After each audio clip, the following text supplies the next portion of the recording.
उत्तर प्रदेश में भी ऑक्सीजन की भारी किल्लत देखी जा रही है। यूपी के अलग अलग शहरों में ऑक्सीजन के लिए लोग परेशान हैं। आम आदमी बिल्कुल बेबस हो चुका है, गुहार लगा रहा है कि कहीं से ऑक्सीजन का इंतजाम हो जाए। तस्वीरें भयानक हैं मगर बिल्कुल सच हैं, देखिए जरा।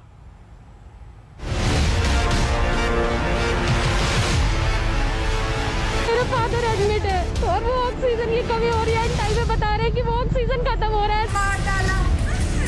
3 घंटे से मैं खड़ी नहीं लिया ऑक्सीजन खत्म है।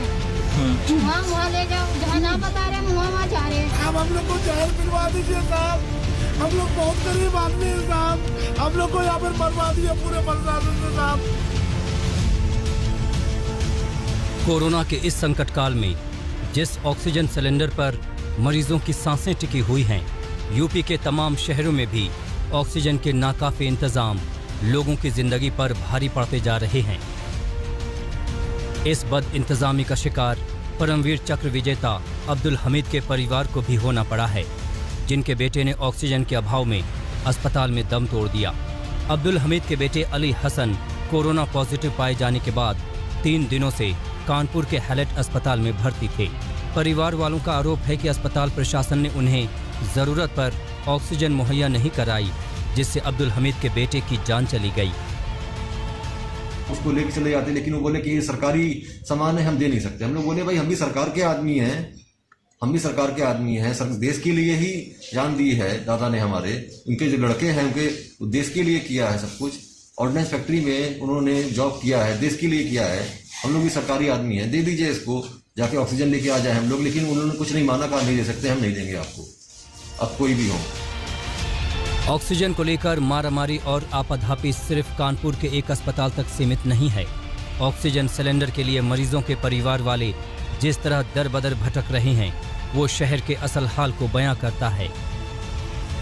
ऑक्सीजन नहीं दे रहे हैं, बोल रहे हैं कि सिर्फ जो अस्पताल वाले उन्हीं को ऑक्सीजन देंगे, आम आदमी को ऑक्सीजन नहीं दी जाएगी। अस्पताल वाले कह रहे अपना सिलेंडर लेके हो तो कर देंगे इलाज, सिलेंडर भी दे रहे हैं, कोई इलाज नहीं है। सरकार निकम्मी, हम लोग को क्या करा जाए भाई, हम लोग परेशान है। पब्लिक एकदम पागल हो पड़ी है, कहीं कोई मिल नहीं, कहीं कुछ रिवल्टी नहीं मिल रही। हालांकि कानपुर जिला प्रशासन ऑक्सीजन की कमी की बात को मानने को तैयार नहीं। कोविड-19 के ट्रीटमेंट में ऑक्सीजन सप्लाई की अहम भूमिका है, इसलिए कोविड एम्पैनल फैसिलिटीज में जो ऑक्सीजन डिमांड है और कोविड फैसिलिटीज के अलावा जो हॉस्पिटल से वहाँ पे ऑक्सीजन डिमांड है, उन सब को केटर करने के लिए, उन सब का ख्याल रखने के लिए जिला प्रशासन ने काफ़ी व्यापक व्यवस्थाएं की हैं। कोरोना संकट के दौर में ऑक्सीजन की पर्याप्त सप्लाई का दावा यूपी के करीब हर जिले के अधिकारी कर रहे हैं, लेकिन ऐसे दावे करने वालों को खुद बीजेपी के सांसद कौशल किशोर का ये बयान सुनना चाहिए। मैं प्रशासन को अवगत कराना चाहता हूँ कि लखनऊ में ऑक्सीजन की बड़ी किल्लत है। ऑक्सीजन की वजह से उनकी जान अगर जाएगी तो ये बहुत ही भयावह स्थिति है, बहुत ही खराब है और बहुत ही निंदनीय होगी। साफ है कोरोना से प्रदेश में हालात इस कदर खराब हो रहे हैं कि खुद अब बीजेपी के सांसद का दर्द छलक पड़ा है और वो ऑक्सीजन की सप्लाई सही न होने पर धरने पर बैठने की धमकी दे रहे हैं। इतने फ़ोन हमारे पास आते हैं, सैकड़ों की संख्या में रोज़ फ़ोन आ रहे हैं और लगातार बेचारे वो गिड़गिड़ाते रहते हैं, हाथ जोड़ते रहते हैं फ़ोन पर कि हमको किसी तरीके से ऑक्सीजन उपलब्ध कराइए। मेरे सामने मजबूरी आ जाएगी और मजबूरी है, मजबूर होकर के मुझे धरने पर बैठ जाना पड़ेगा। मैं नहीं बैठना चाहता इसलिए कि अफरा तफरी का कोई माहौल न बन पाए। कोरोना मरीजों के इलाज के लिए ऑक्सीजन की मारामारी पूरे प्रदेश में मची हुई है। लोग ऑक्सीजन प्लांट के धक्के खा रहे हैं, लेकिन उन्हें ऑक्सीजन नहीं मिल पा रही है। मैं हालात सही नहीं, सिलेंडर लेने आया था, रात सिलेंडर रख के गया था 11 बजे, तो अब जाके मिला। जैसे रात उन्होंने बोला जिस टाइम भी हम आपका प्लांट हमारा चलेगा तो हम आपका सिलेंडर भर देंगे। पेशेंट तो देखो सारे सीरियस ही आ रहे हैं, जिसके नॉर्मली ऑक्सीजन लगी है वो तो ठीक है, अगर जिसकी किसी को फास्ट लगी है तो कई बार ये दोनों सिलेंडर भी दिल्ली तक नहीं पहुंचा पा रहे हैं। ये स्थिति है, ऑक्सीजन है ही नहीं। तो फिर कितनी जगह हुआ है आप? ये दूसरी जगह, तो अभी कहीं नहीं मिल रही है? नहीं, अब तीसरी जगह जा रहे हैं, कितने मिल जाएगी नहीं। परेशान लोगों के इस तरह भटकने की तस्वीरें सोशल मीडिया पर भी तैर रही हैं, लेकिन अधिकारी ज्यादातर तस्वीरों को सरकार की छवि खराब करने की साजिश बता रहे हैं।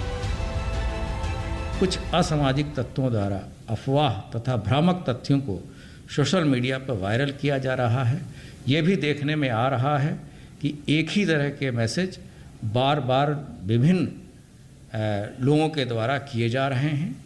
ऐसा लग रहा है कि शासन की छवि को धूमिल करने का प्रयास किया जा रहा है। सरकार भले ही कुछ खबरों को साजिश बताकर स्थिति कंट्रोल में होने का दावा करे, लेकिन ऑक्सीजन की कमी को लेकर लोगों के परेशान होने की खबरें लगातार आ रही हैं। ऐसे में सवाल ये है कि कोरोना काल में लोगों पर आई ये मुश्किल आखिर कब कम होगी और ऑक्सीजन और इलाज का ये संकट कब खत्म होगा। कानपुर से संजय सिंह, लखनऊ से सत्यम मिश्रा के साथ आज तक ब्यूरो। नमस्कार, मैं हूं अंजना ओम कश्यप। हमें उम्मीद है ये वीडियो आपको पसंद आया होगा। लेटेस्ट खबरों के लिए यूं ही देखते रहिए आज तक, और इस वीडियो के पसंद आने पर लाइक, शेयर एंड सब्सक्राइब करना ना भूलें।